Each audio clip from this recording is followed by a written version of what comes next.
Kamusta kayo? Naisip niyo na ba kung ang isang modernong bansa tulad ng Amerika ay pwedeng nasa propesya ng Biblia? Well, ngayon, titingnan natin ang isang interpretasyon na nagsasabing oo at kung paano raw ang Estados Unidos ay may malaking papel sa mga huling araw. Tara, simulan na natin. So, ito yung malaking tanong, di ba? Paano nangyari na ang United States na wala pa noong isinulat ang Biblia ay posibleng tinutukoy sa propesiya? Ayon sa interpretasyong pag-aaralan natin, malinaw ang sagot. At yan mismo ang bubusiin natin, kung paano binasa yung mga simbolo sa Revelation 13 para ituro ang Amerika. Okay, so para maintindihan natin to, kailangan nating kilalanin yung dalawang halimaw na binabanggit sa Revelation 13. At klaruhin lang natin ha, hindi ito yung literal na halimaw. Sinasabing simbolo to ng mga makapangyarihang bansa o sistema.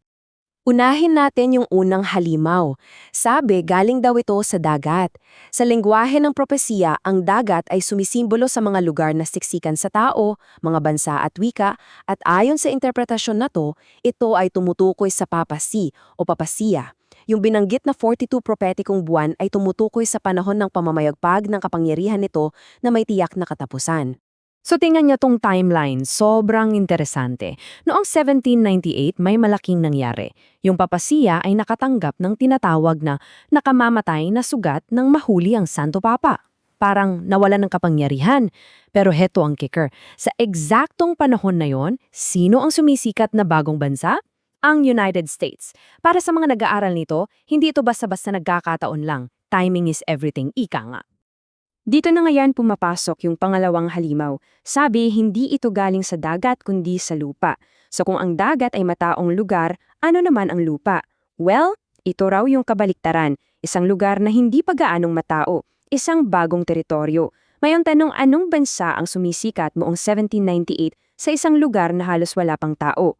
Mukhang isa lang ang tugma sa deskripsyon, ang Estados Unidos. Okay, so ngayon, tingnan natin ang nakakagulat na pagbabago ng karakter ng Amerika sa propesya. Mula sa pagiging parang kordero hanggang sa maging parang dragon. So, ano ba yung sungay na parang kordero?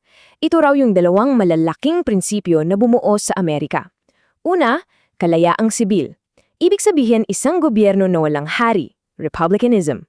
Pangalawa, kalayaang panrelihiyon o yung tinatawag na Protestantism, isang simbahan na walang Santo Papa. Sa madaling salita, kalayaan. Yan yung imahe ng Amerika noong nagsisimula pa lang. Pero, may pero. Sabi sa propesiya, kahit mukhang kordero, magsasalita ito na parang dragon. Anong ibig sabihin yan? Ito na yung malaking pagbabago. Mula sa kalayaan, gagamitin daw ng Amerika ang kapangyarihan nito para mamilit. Mamilit sa usapin ng pagsamba, bagay na labag sa konsensya ng mga tao. At yung salitang pamimilit, yan ang susi dito. Okay, so paano raw ito gagawin? Sinasabing may 4 na hakbang. Una, gagamitin ng US ang lahat ng otoridad na dati ng hawak ng unang halimaw, yung papasya.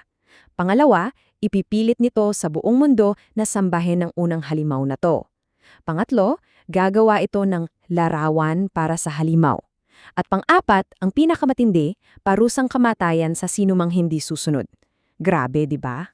So ngayon, pag-usapan natin yung dalawang pinaka-kontrobersyal na konsepto, yung larawan at yung marka ng halimaw. Kasi dito raw talaga iikot ang huling labanan. Ano ba itong larawan para sa halimaw? Isipin nyo, parang paggawa ng isang kopya.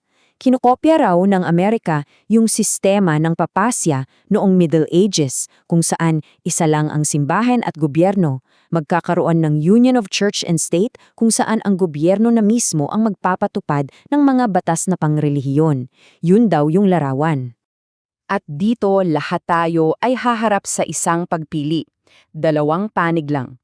Sa isang banda, yung tatak ng Diyos na ayon sa interpretasyong ito ay ang paggalang sa Sabbath, ang ika-7 araw bilang tanda ng katapatan sa Diyos. Sa kabilang banda naman, yung marka ng halimaw, ang paggalang sa linggo na sinasabing institusyon na gawa ng tao. So, kaninong otoridad ang susundin mo? Yan ang magiging tanong. At para patunayan yung punto tungkol sa linggo, may isang CP dito from the Hartford Weekly Call. Sabi rito, at babasahin ko. Binago ng simbahan ang Sabat at ginawang linggo at ang buong mundo ay yumuyuko at sumasamba sa araw na iyon bilang tahimik na pagsunod sa mga utos ng simbahang Katoliko. Malinaw yung sinasabi na ang pagsunod daw dito ay pagkilala sa otoridad ng simbahan. Pero teka, paano namang makukumbinsi ang napakaraming tao na tanggapin to, lalo na kung may pamimilit? Well, dito na raw papasok ang malawakang pandaraya sa mga huling araw. Ang gagamitin daw na pain ay isang peking revival.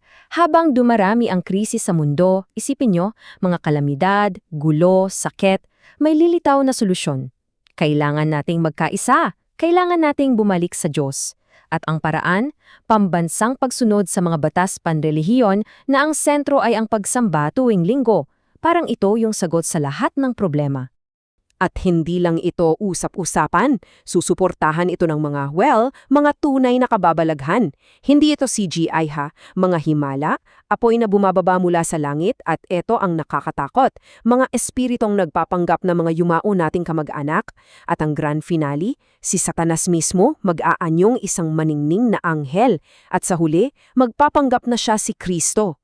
Paano mo lalabanan yan, di ba? Pero habang nangyayari yung Peking Revival, may kasabay itong tunay na revival. So magkakaroon ng dalawang magkakasalungat na kilusan sa buong mundo.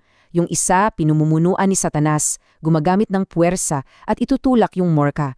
Yung isa naman, pinumumunuan ng mga tapat sa Diyos, lumalago sa pananampalataya at tatanggapin ang tatak ng Diyos. Isang malaking paghahati sa buong mundo. Okay, so sa harap ng lahat ng yan, ang tanong, paano ka magiging ligtas? Paano mo malalaman kung alin ang totoo? May 3 simpleng gabay na binibigay dito. Una, at itong pinaka-importante, suriin ang lahat gamit ang Biblia. Kahit gaano pa kaganda pakinggan o kahanga-hanga ang himala, kung kontra sa salita ng Diyos, hindi yon totoo. Pangalawa, sundin mo yung katotohanan na itinuro mismo ni Jesus. At pangatlo, manatili kang malapit sa Kanya, araw-araw. Yung personal na relasyon ninyo ang magiging kalasag mo. So ang bottom line talaga, ito. Gawin mong standard ang Biblia. Yan ang pundasyon mo. Ayon sa interpretasyong ito, yung mga taong ginagawang batayan ang salita ng Diyos para sa lahat ng bagay, sila yung hindi malilinlang. Simple lang daw ang rule. Kung hindi ito ayon sa nakasulat, it's a no. Period.